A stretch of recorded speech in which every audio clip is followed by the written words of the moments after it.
Assalamualaikum warahmatullahi wabarakatuh. Yang terhormat Bapak dosen pembimbing Bapak Hasik Februari Eskom PhD dan juga Bapak Ibu dosen penguji. Perkenalkan, nama saya Aurel Natasha Putri, NPL 5252212337. Di sini saya akan mempresentasikan proposal tugas akhir saya yang berjudul Shape of You, rancang bangun Excel game berbasis estimasi pose pada perangkat mobile untuk layar publik. Yang melatar belakangi dari penelitian saya yaitu keresahan dari mahasiswa teman-teman di Teknik Informatika ITS yang stres atau penat dalam belajar kuliah, dan juga optimalisasi infrastruktur yang ada di Teknik Informatika, yaitu layar pada lobi parkiran motor Departemen Teknik Informatika ITS. Saya sudah melakukan survei untuk latar belakang singkat yang direspon oleh 65 mahasiswa aktif Teknik Informatika ITS.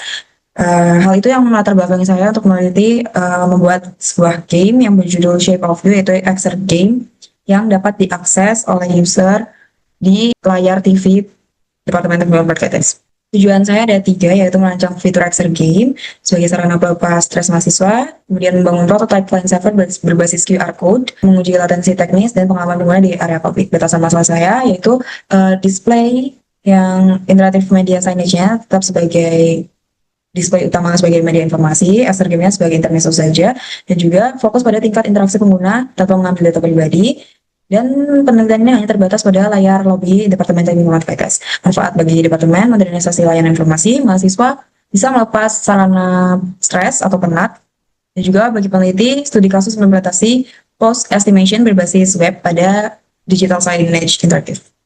Tinjauan pustaka saya yang pertama yaitu digital signage interaktif, yaitu papan informasi digital yang interaktif, dan Excel game dan gamification, yaitu exercise game, kemudian ada teknologi web dan framework. Dan juga ada human pose estimation, yaitu estimasi pose dari human body. Di sini saya menggunakan library dari TensorFlow.js. Ini ada celah dari penelitian sebelumnya. Di sini ada 5 penelitian yang sudah saya kaji. Yang pertama yaitu belum mengimplementasikan interaksi lintas perangkat atau cross device. 3, hanya terbatas pada penggunaan personal, bukan untuk di display di layar publik. Kemudian penelitian keempat, QR code-nya itu hanya untuk akses konten, bukan sebagai alat untuk pairing antara smartphone dan juga display publik layar. Penelitian terakhir yaitu belum menerapkan konsep untuk Excel game untuk di area publik. Saya menggunakan MIDE di sini, Multidisciplinary Interactive Designs of Excel Games.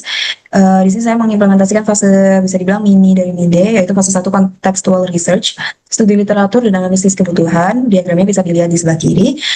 Fase 2 yaitu game design and development. Fase 3 yaitu sistem evaluation. Di MIDE fase 1 yaitu eksplorasi konteks, analisis kebutuhan dan adaptasi fitur. Yang sudah saya lakukan yaitu literatur dan juga observasi melalui survei 65 mahasiswa Departemen Teknik Informatika ITS. Masuk ke MIDE fase 2 yaitu perancangan arsitektur multi-client dan implementasi interaktif. Metode pertama yang saya gunakan yaitu deteksi dan estimasi pose tubuh secara real time. Diagramnya bisa dilihat di sebelah kanan, yaitu menginput kamera, kemudian estimasi pose dengan markless, kemudian masuk ke machine learning atau deep learning-nya, yaitu ekstraksi frame video, kemudian menggunakan titik-titik sendi atau key point sebagai struktur kerangka dari skeleton human body. Metode kedua yaitu autentikasi dan synchronization via QR code.